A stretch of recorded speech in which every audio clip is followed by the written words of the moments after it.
Hai semua, selamat datang di channel Baca Saham. Pada video ini, kita akan membahas satu topik dengan judul Harga saham BMRI turun 30%. Apa yang akan dilakukan? Tapi seperti biasa, semua pembahasan ini bukan rekomendasi dan hanya informasi. Ingat, kerugian kamu tanggung sendiri ya. Nah, jika biasanya saya bahas tentang penurunan harga saham BBRI, pada video ini saya akan bahas saham yang lain, yaitu BMRI, di mana harga sahamnya sudah turun sangat signifikan dalam 1 tahun terakhir ini. Jika kamu lihat, terjadi penurunan sekitar 25,90%, di mana saat video ini dibuat, ditutup pada angka 5.150. Tapi, jika kita membandingkan dengan harga tertinggi yang pernah dicapai, yaitu 7.450, ternyata penurunannya sudah mencapai 30%. Dengan kondisi ini, apa yang harus kita lakukan?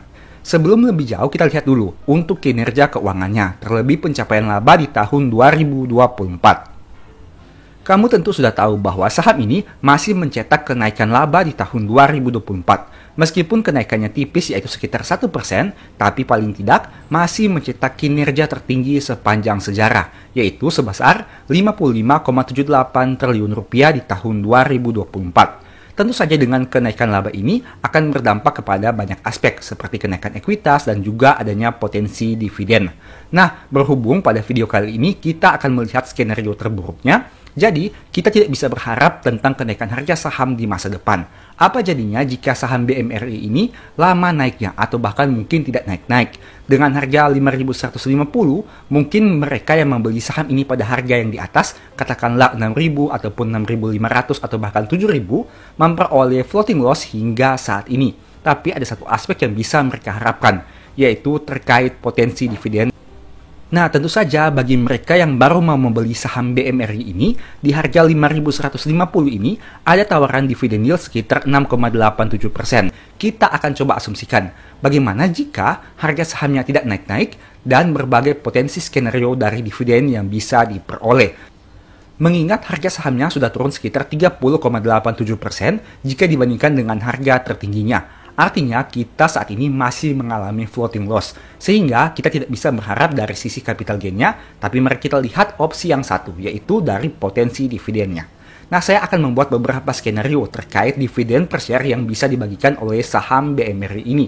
Nah, sekarang untuk skenario pertama, kita asumsikan dividen per share-nya tidak naik-naik dalam beberapa tahun ke depan. Artinya tidak naik ataupun juga tidak turun. Nah, ini tentu bisa menjadi pertimbangan bagi kamu. Apabila perusahaan menghasilkan kenaikan laba, secara logika seharusnya dividennya juga naik. Tapi pada video kali ini, kita akan menggunakan beberapa skenario, entah itu skenario yang konservatif ataupun skenario yang agresif. Silahkan kamu perhatikan dan silahkan kamu bandingkan dari satu skenario dengan skenario lain untuk memperoleh keputusan yang bisa kamu gunakan nanti. Nah, seperti biasa kita akan gunakan modal 10 juta rupiah. Untuk angka modal ini bisa kamu sesuaikan berdasarkan modal yang kamu gunakan masing-masing. Katakanlah kita melakukan pembelian pada harga 5.500. Angka ini juga bisa kamu sesuaikan dengan harga pembelian kamu. Itu artinya kita memperoleh sekitar 1.818 lembar saham. Ingat, untuk lembar sahamnya ini memang angkanya acak. Mengingat saya hanya menyesuaikan antara modal awal dibagi dengan harga belinya. Nah, mungkin di Indonesia kita akan menggunakan angka satuan lot atau kondisi perhitungan adalah 100 lembar saham untuk satu kali pembelian. Sehingga kamu juga harus bisa menyesuaikan angka ini. Tapi setidaknya dengan simulasi ini kamu bisa memperoleh gambaran ke depannya terkait pola pikir reinvest dividen seperti apa. Nah, di sini kamu bisa lihat untuk skenario-nya, dividen per share-nya kita angkat tetap dalam 11 tahun terakhir. Itu artinya untuk tahun pertama, kita akan memperoleh dividen sekitar 643.000 dengan dividen per share 353. Angka ini diperoleh dari lembar saham yang kita miliki dikali dengan dividen per share-nya. Nah, uang ini tidak kita ambil, tapi kita belikan saham BMRI lagi, sehingga memperoleh 117 lembar saham. Dengan kata lain, pada tahun pertama, total lembar saham yang kita miliki adalah 1.818 ditambah dengan 117, alias 1.935 lembar saham. Pada tahun kedua bagaimana? Dengan asumsi dividen per share yang sama dan harga sahamnya sama alias tidak naik dan tidak turun, yaitu 5.500, total lembar saham kita menjadi 2.060. Di tahun ketiga menjadi 2.192, di tahun keempat menjadi 2.333, di tahun kelima menjadi 2.484, di tahun ke-6 menjadi 2.643 dan seterusnya. Hingga pada tahun ke-11, total lembar saham yang kita miliki berjumlah 3.611. Pertama, dari lembar saham awal kita yang hanya 1.818 saja, tanpa adanya top up dana, ingat, tanpa adanya top up dana di tahun ke-11, total lembar saham kita sudah beranak menjadi 3.611. Artinya terjadi kenaikan yang cukup signifikan hanya dengan melakukan reinvest dividen. Poin kedua, total dividen yang kita terima untuk tahun ke-1 sampai dengan tahun ke-11 berjumlah Rp9.859.014. Itu artinya sudah setara dengan modal awal yang kita keluarkan. Dengan kata lain, dalam 11 tahun ini sebenarnya kita sudah bisa balik modal hanya dari dividen saja. Memang kamu berpikir sangat lama untuk menunggu 11 tahun hanya untuk balik modal. Tapi ingat, ini hanya skenario terburuknya seperti apa. Apabila saham BMRI ini tidak naik-naik dan kita hanya berharap dari reinvest dividen yang kita terima. Ada satu poin menarik lagi yang bisa kamu lihat di sini, yaitu pertumbuhan dividen yang kita terima. Pada tahun pertama, kita hanya menerima dividen 643.000 saja. Tapi pada tahun ke-11, dividennya naik menjadi 1.200.000. Itu artinya terjadi kenaikan sekitar 86,58% untuk dividen yang diterima di tahun ke-11 dibandingkan dividen yang diterima di tahun pertama. Kenapa hal itu bisa terjadi? Kenapa lembar saham kita semakin banyak? Kenapa dividen yang kita terima juga semakin banyak? Padahal kita tidak melakukan top up dana. Ingat, kita hanya store dana satu kali saja, yaitu sebanyak 10 juta rupiah.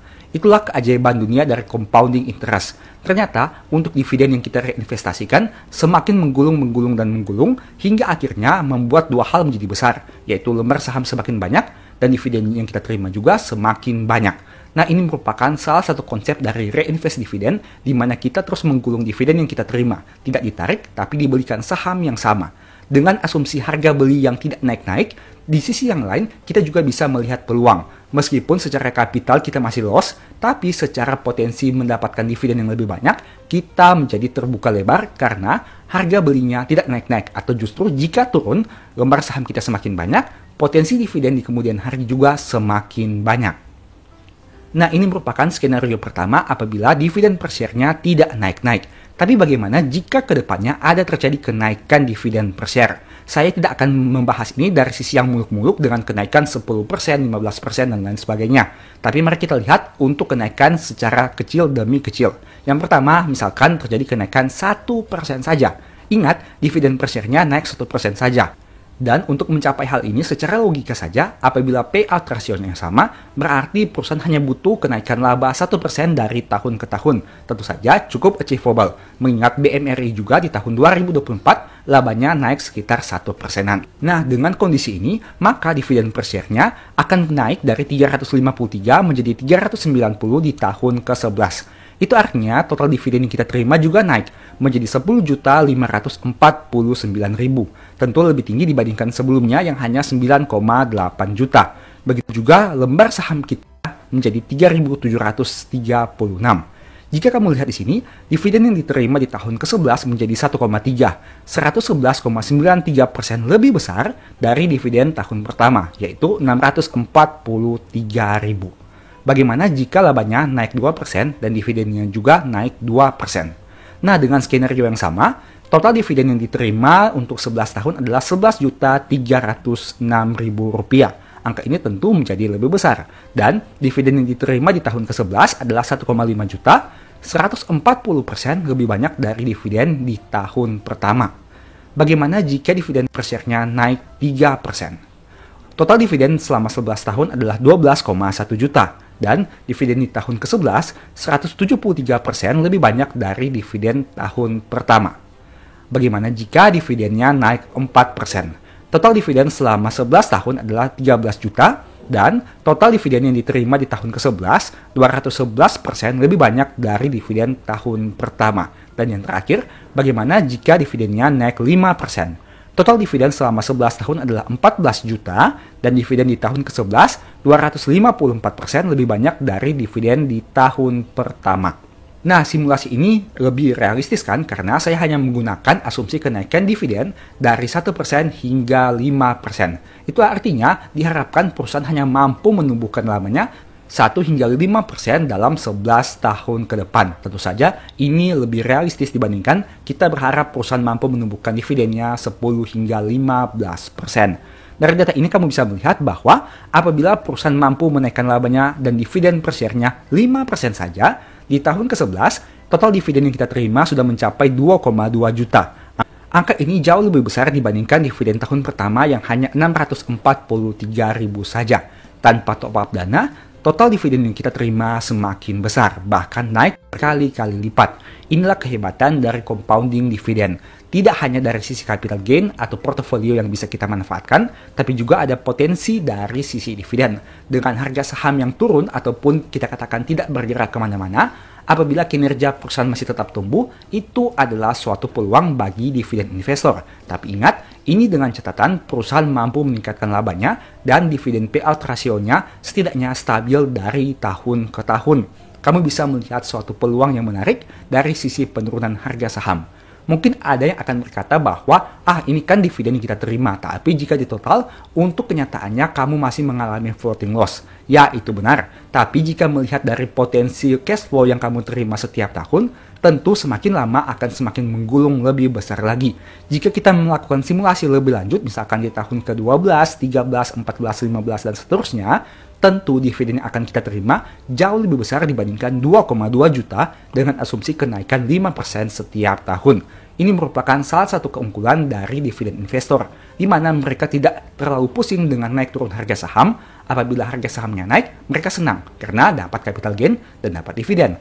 Apabila harga sahamnya turun, dengan catatan kinerja perusahaan sangat bagus ataupun bisa dikatakan stabil, mereka melihat peluang dengan mendapatkan lembar saham semakin banyak dan potensi dividen yang semakin besar juga pada beberapa tahun ke depan. Kamu bisa melakukan simulasi terkait saham yang kamu miliki. Tidak harus BMRI dan BBRI. Silakan gunakan asumsi dengan saham-saham yang lain yang saat ini ada di portofolio kamu. Tentu saja ingat, catatan pentingnya adalah saham tersebut harus kamu yakini bahwa di masa depan kinerjanya masih tetap tumbuh. Apabila misalkan saham BMRI dan BBRI ini kinerjanya tiba-tiba terjun bebas, katakanlah turun 50%, 60%, dan seterusnya, dan ada berbagai force major yang menyebabkan saham ini tidak prospek lagi, tentu saja itu adalah resikonya, di mana resiko pertama, kamu akan mengalami floating loss yang semakin besar, dan resiko kedua, mungkin simulasi dividen ini tidak akan berlaku, karena bisa saja dividennya menjadi lebih kecil atau bahkan tidak bagi dividen. Karena itu, kamu harus pertimbangkan semua skenario resikonya yang bisa kamu hadapi. Apakah kamu siap menghadapi apabila kedepannya perusahaan ini tiba-tiba buruk? Nah, jika hal itu bisa kamu terima, kamu bisa melakukan simulasi terkait referensi skema perhitungan ini. Dan seperti biasa, semua saham yang disebutkan bukan rekomendasi dan hanya sebagai informasi saja. Ingat, untung rugi kamu yang tanggung sendiri. Nah, sebagai informasi, apabila kamu tertarik mempelajari topik tentang dividen lebih detail lagi, mungkin ada 2 e-book yang bisa berguna bagi kamu. Yang pertama, e-book Strategi Nabung Saham, dan yang kedua adalah e-book Stock for Living. Apabila tertarik melakukan pembelian, silakan chat saja di nomor WA di awal atau di akhir video ini. Semoga video ini bisa memberikan manfaat kepada kamu ya. Demikianlah pembahasan singkat pada video ini. Selalu ingat bahwa semua saham yang disebutkan bukan rekomendasi dan hanya bersifat edukasi serta informasi. Mohon juga agar dapat mengecek kembali data yang ditampilkan karena bisa saja terjadi kesalahan pengetikan atau pengambilan data. Di video berikutnya ingin dibahas materi apa lagi? Tulis di kolom komentar ya. Sebagai informasi, berikut ini beberapa list ebook baca saham. Pertama, psikologi saham. Kedua, stock for living. Ketiga, strategi nabung saham. Keempat, the stock market. Dan yang kelima, cara cepat analisa laporan keuangan. Apabila tertarik, chat saja pada nomor WA yang ada. Sekian video ini, semoga bermanfaat. Thank you.